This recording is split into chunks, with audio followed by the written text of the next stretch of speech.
alveolus. Nah, itu paru-paru. Sistem jantung pembuluh darah apa? Jantung, aorta, arteri, kapiler, arteriol, kapiler belakangnya kan.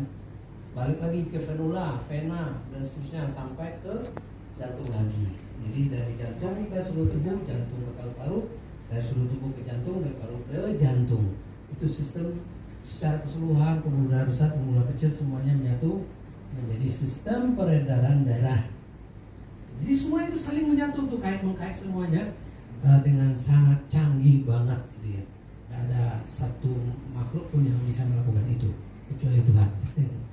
Jadi bukan makhluk itu. Nah, itulah organ yang sangat luar biasa sempurna. Kemudian organ ini disusun oleh apa? Jaringan. Jadi orang barat ini melihat berdasarkan struktur nih, materinya. Kalau besar bisa dilihat di foto, dipegang dan seterusnya. Kecil dibongkar tuh. Makanya kita kalau di kedokteran itu belajar anatomi, dibedah dulu badan orang, satu-satu dipelajari. Waduh, ngeri banget tuh. Lekuk-lekuknya harus ada namanya semua tuh. Nah, hidung di sini apa namanya ini semua ada namanya, setiap senti itu ada namanya. Repot ya, menghafalin semua itu ya. Nah, oke. Dan struktur daripada organ-organ ini dibelah-belah. Nah, itu namanya jaringan. Itu tidak bisa hanya dengan melihat secara kasar, harus pakai mikroskop. Nah, tetapi dia masih materi yang bisa dilihat dengan menggunakan mikroskop. Jaringan tulang, jaringan otot, jaringan apalagi, jaringan saraf, jaringan apa macam-macam ya. Nah, jaringan ini dilihat lebih halus lagi, merupakan struktur seperti batu bata di sini yang membuat dinding ini ada strukturnya. Nah, susunan-susunan itu disusun oleh sel. Nah, ternyata sel itu adalah satu unit, tidak satu hal, tetapi satu unit kehidupan. Jadi asal makhluk biologis yang hidup, yang ada makhluk kasar nih ya, bukan makhluk halus. Makhluk kasar yang hidup di alam ini yang paling kecil adalah seukuran apa? Sel.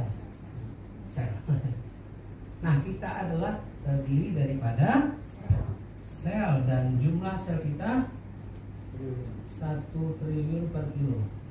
Berapa kilo berat badan kita? Kalikanlah 1 triliun. Jadi 50 kilo ya 50 triliun. Sebenarnya seperti itu jumlah sel. Dan jenis sel di dalam tubuh kita ada 220 jenis. Ada 220 jenis. Ada sel tulang rawan, ada sel tulang, ada sel semua macam-macam. Jenisnya macam-macam. Jadi kalau dilihat secara ilmu kedokteran barat, maka biologi of inti daripada kesehatan itu adalah sehat atau sakitnya sel. Karena sel ini adalah unit terkecil yang memfungsikan seluruh tubuh kita, yang mana satu sama lain saling terkait mengkait.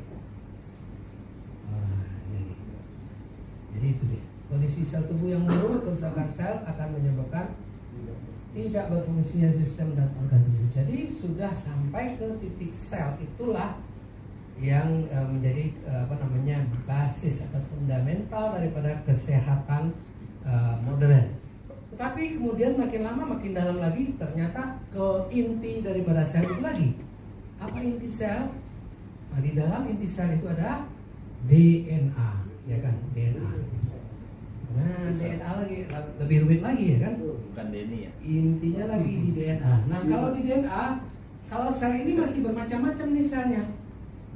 Tapi kalau di DNA itu satu sel dengan sel yang lainnya DNA-nya sama. Satu ya, karena dia master program. Jadi program di setiap sel itu pokoknya diambil serabut, itu bisa mewakili seluruh tubuh kita. Mewakili seluruh tubuh kita. Nah, jadi ketika di DNA-nya sudah di masternya, memperbaiki daripada master daripada tubuh kita ini. Bukan hanya tubuh, termasuk juga sifat-sifat dan seterusnya ya. Tapi ini makin lama makin canggih lagi. Dan ternyata orang semakin dalam lagi mempelajari sampai tergantung kepada level energi lagi. Energi. Kalau DNA ini adalah informasi. Nah, jadi lebih dalam lagi di energi. Jadi energi dan informasi itu hampir pada titik pertemuannya energi dan informasi. Jadi kalau informasi ke dalam DNA kita rusak, maka rusaklah dia. DNA-nya akan berubah DNA-nya. Makanya hati-hati dengan pikiran, hati-hati dengan emosi, hati-hati dengan lingkungan. Karena pikiran mempengaruhi DNA, emosi kita mempengaruhi DNA, lingkungan kita mempengaruhi DNA, makanan kita mempengaruhi DNA. Makanya orang bisa berubah sifatnya ketika berubah temannya. Nah, lingkungan mempengaruhi DNA-nya. Kalau dia ada orang yang dia ada teman saya dulu, dia keturunan Padang, saya orang Padang, ya kan? Nah, keturunan orang Padang, ayah ibunya Padang, tetapi dia lahirnya mata sipit. Nah, kenapa nih? Jadi membingungkan nih, dia kayak China gitu ya, matanya sipit, kulitnya putih, loh kenapa? Hidungnya mancung lebih. Nah, kenapa? Ternyata ibunya suka sama orang Chinese, kan? Walaupun tidak ada hubungan dengan orang Chinese, tapi suka. Nah, jadi dari impian, dari pikirannya itu mempengaruhi DNA-nya loh. Nah,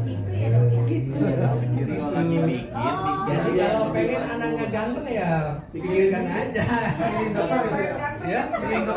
Iya. Jadi kalau lagi proses